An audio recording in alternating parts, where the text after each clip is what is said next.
Welcome to the Liberating River, where spiritual freedom meets soul aligned wealth. I'm your guide, Wanda Nesbit. Let's break free, build boldly, and live fully together. There comes a moment when the faith that once held you no longer fits. A point in every believer's life when cracks start to show under the weight of questions you were never allowed to ask.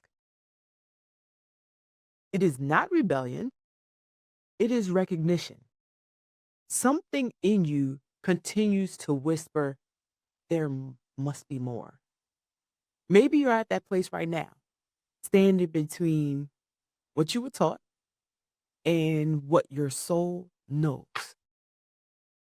This episode is for you, the ones wrestling between faith deconstruction and divine awakening.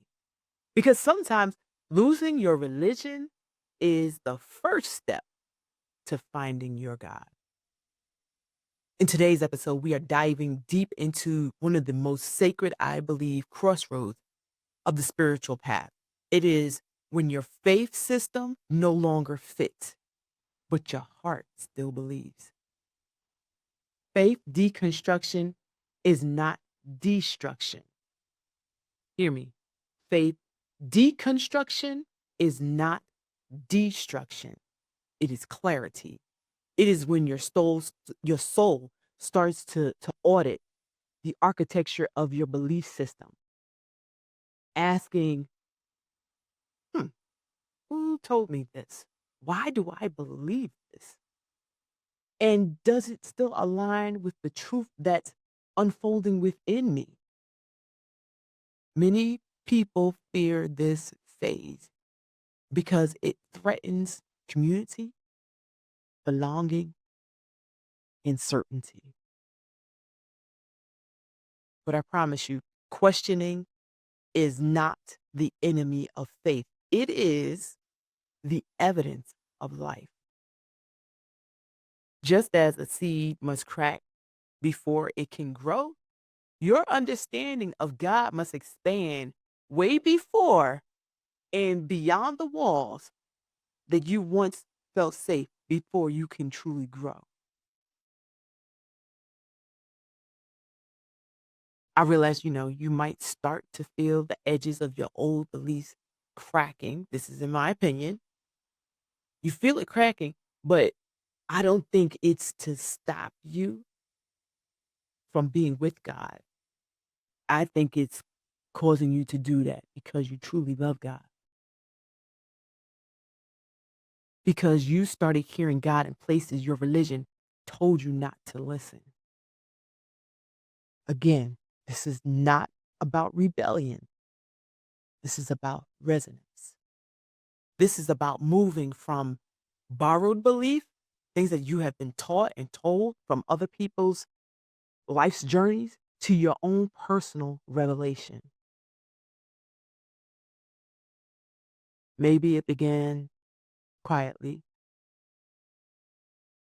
after a sermon that no longer sat right within you, or a verse that was used as a weapon,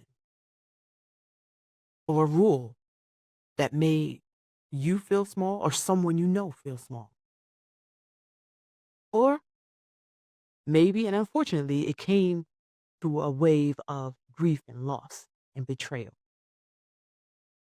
And during those times, suddenly, the God you were handed felt too small for your pain.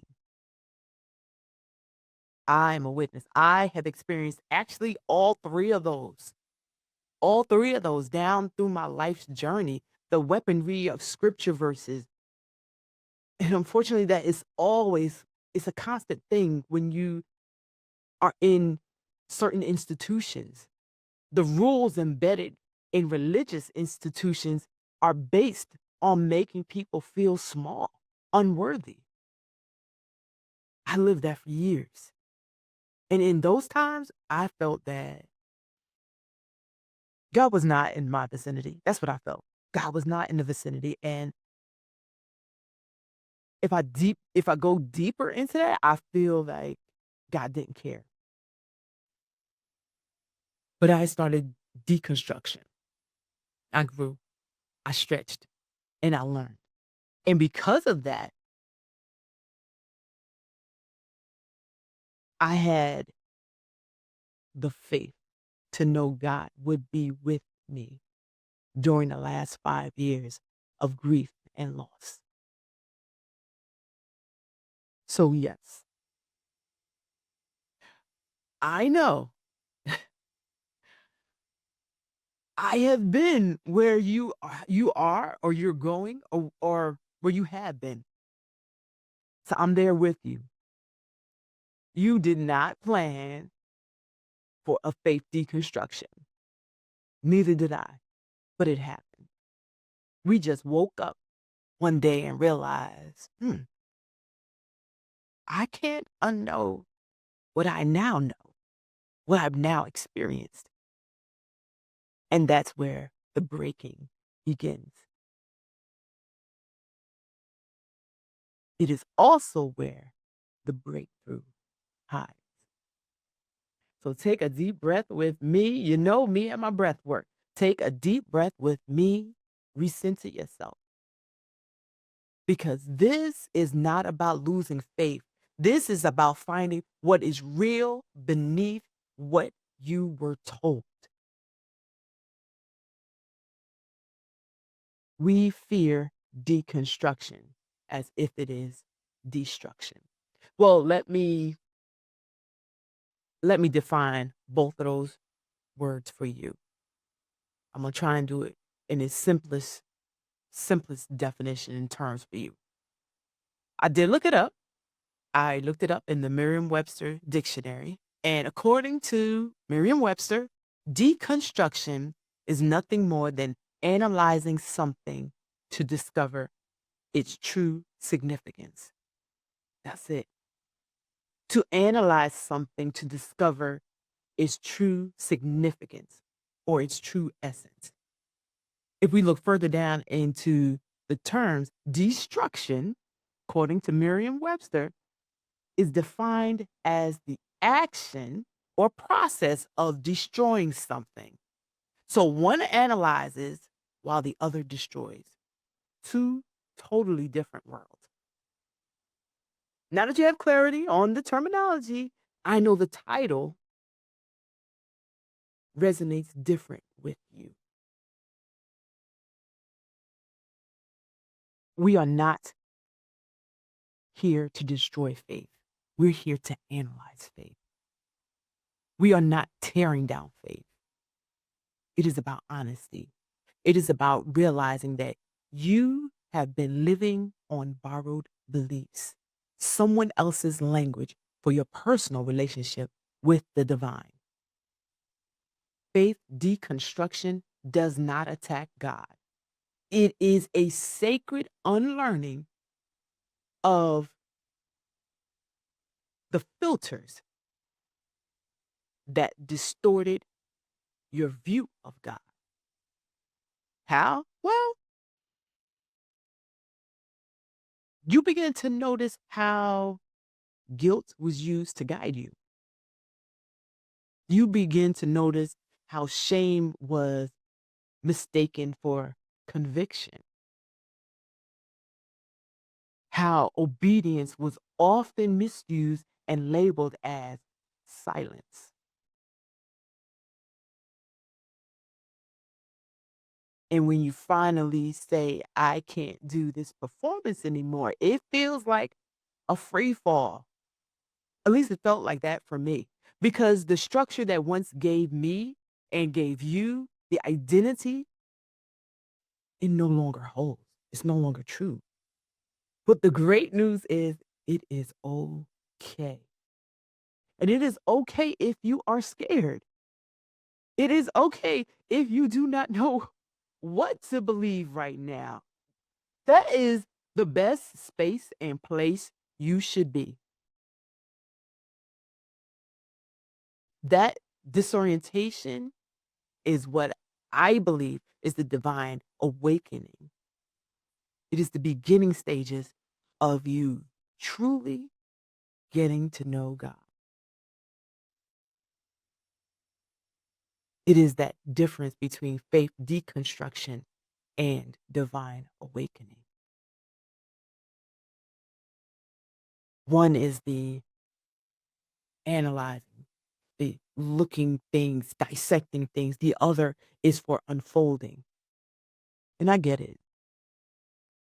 Sometimes they happen in the same breath and it's overwhelming, but it's okay. While deconstruction asks, "Mm, what if everything I've been taught isn't entirely true?" Start questioning that. I think the divine awakening says, and what if that is the doorway to knowing God for yourself?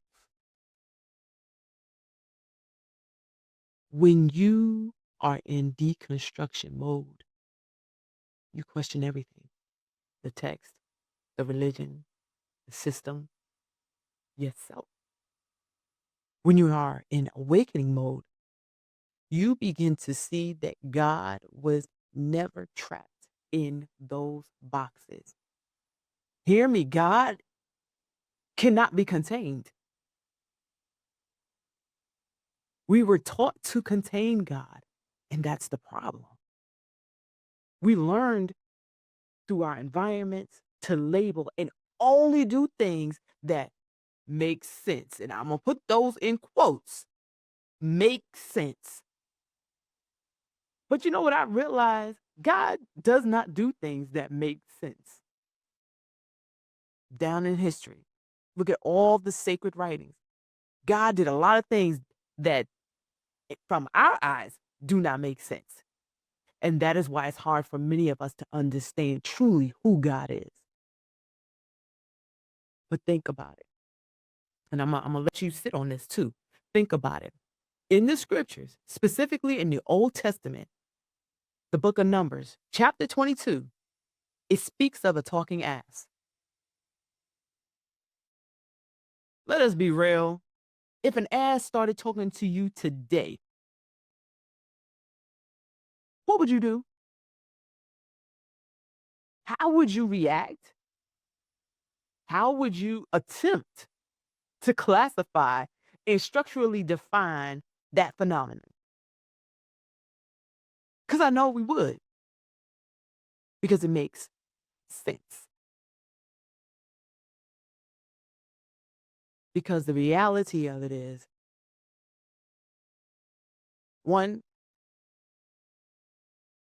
we were, we were, it has been instilled in us to question everything. But I'm going to challenge your thought. The truth is, it has happened before. Why can it not happen again? And that's the scary part, because it could. I know that's a lot to take in. So I'm going to tell you right now, take a deep breath. Even pause this. Sit in that. Do not run from your thoughts. Consider them. Remember, we are creators. We were created in God's image and likeness. So the vastness of God is innately within us. Stop boxing God in. It is time to shift from control to communion,